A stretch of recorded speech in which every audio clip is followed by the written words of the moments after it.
Alright, ladies and gentlemen, this is the video lesson because I am out today for the first lesson in Chapter 3.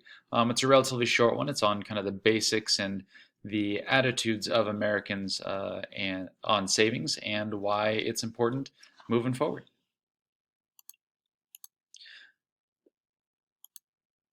So Americans as savers are not necessarily the best. As you're going to see in the activity on Monday, we're not necessarily the worst either, but we're not really the best. 14% of Americans have no savings whatsoever.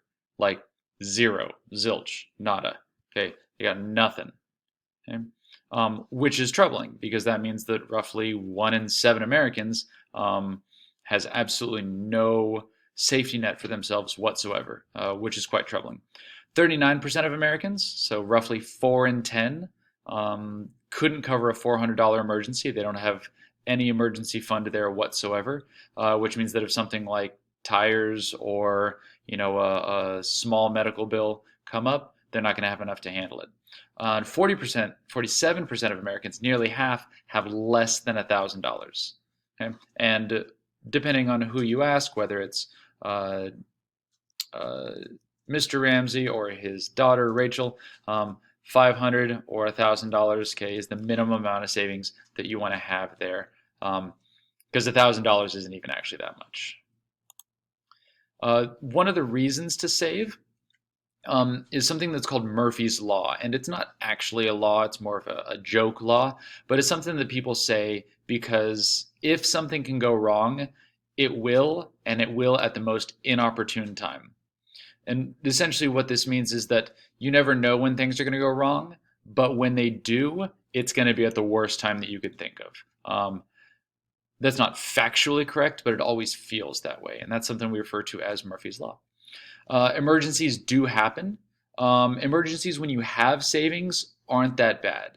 Okay, I mean, the emergency itself will probably be bad, whether it's a medical problem or a car crash or something like that. That will be bad, but at least it's not going to be financially as bad because you have things to cover it. You've got that cushion. You've got what you need moving forward. Emergencies without savings can be a disaster, because that same problem that you're dealing with is no longer the only problem. You've now got double the problems. You have the problem and how to pay for it, which can lead to debt, which can lead to things that spiral out of control, which can lead to losing your stuff, losing your house. The number one reason for bankruptcy is medical bills. And not having enough to cover those medical bills can cause things to spiral out of control, can cause you to, lose your house, lose everything that you've got sometimes. So having a savings keeps all that bad stuff from happening, because then you just have to worry about what's going on, not how to pay for what's going on. And the last reason is because you want your future self to be happy, assuming that no emergencies come up. They will, but assuming that no major emergencies come up, then you want to be saving for future you. You don't want to be working all the way, until you die, or until you can no longer physically work. You want to have some time where you get to enjoy life, where you get to enjoy being with your kids or your grandkids, or you get to, want to play golf on the weekends, or you want to just surf all day, every day. Okay, you want to save for retirement. You want future you to be comfortable and happy. Saving is important. Saving now is more important. A lot of reasons why on that. A couple that I put on here are the ones that stood out from the text. They're the ones that stand out to me. Savings earns interest, and we're going to talk more about what this is and how it's calculated and everything in the future. But essentially what interest is just free money. What you're doing is you're putting the money in the bank, and the bank doesn't actually just let it sit there. It's not like it just sits in a box and does nothing. What the bank does is they lend that money out.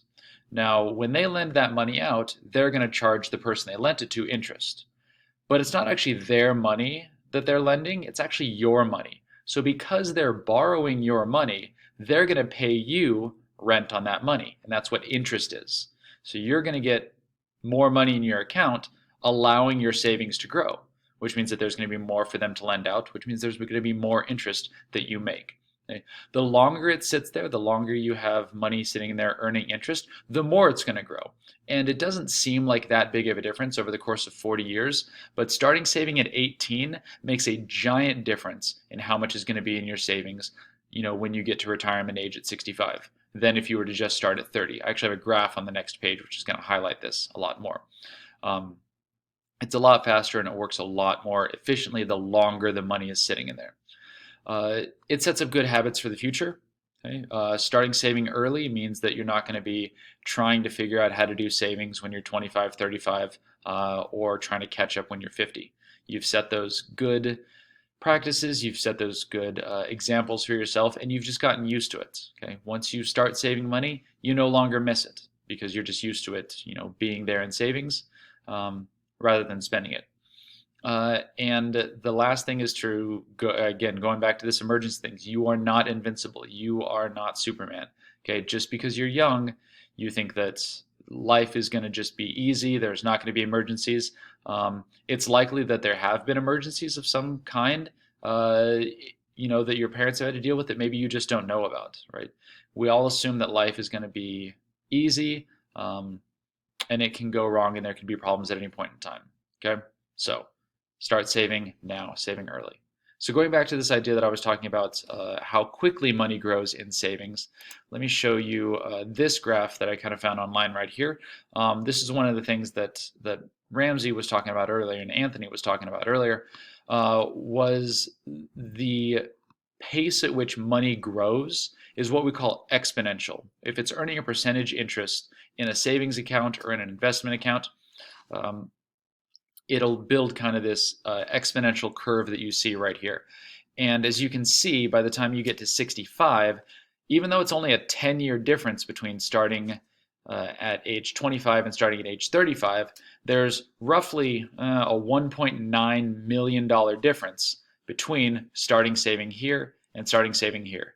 Now you guys are 16, 17, some of you are 18. If you added another, 7, 8, 9 years before this curve is going to be up even higher, right? You might be seeing a curve that kind of looks like this and is just way, way, way, way above. So starting saving early, okay?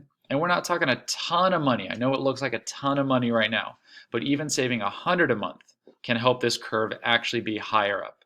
It's a huge difference in someone who's retiring with $3 million in the bank versus someone who's retiring with roughly 10% of that, 11, 12% of that, 400,000 in the bank.